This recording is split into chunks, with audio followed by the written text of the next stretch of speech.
कोल्हापुरात युवासेनेला नवे नेतृत्व. रोहन निर्मळ यांची जिल्हाप्रमुखपदी नियुक्ती. शिवसेना पक्षाच्या युवासेना कोल्हापूर जिल्हाप्रमुख पदावर रोहन अनिल निर्मळ यांची नियुक्ती करण्यात आली आहे.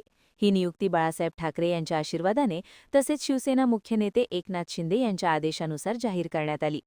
खासदार डॉक्टर श्रीकांत शिंदे आणि माजी खासदार संजय मंडलिक यांच्या मार्गदर्शनाखाली पश्चिम महाराष्ट्र युवासेना निरीक्षक ॲडव्होकेट वीरेंद्र संजय मंडलिक यांच्या हस्ते नियुक्तीपत्र प्रदान करण्यात आले. या नियुक्तीमुळे कोल्हापूर जिल्ह्यात युवासेनेच्या संघटनात्मक कामाला नवं चैतन्य मिळणार असल्याची अपेक्षा व्यक्त होत आहे. जिल्हा परिषद व पंचायत समिती निवडणुकांच्या पार्श्वभूमीवर आयोजित कार्यक्रमात पालकमंत्री प्रकाश आबिटकर तसेच युवा नेते ऋतुराज क्षीरसागर यांच्या प्रमुख उपस्थितीत पक्षप्रवेश सोहळाही पार पडला. या कार्यक्रमाला कार्यकर्त्यांची लक्षणीय उपस्थिती होती.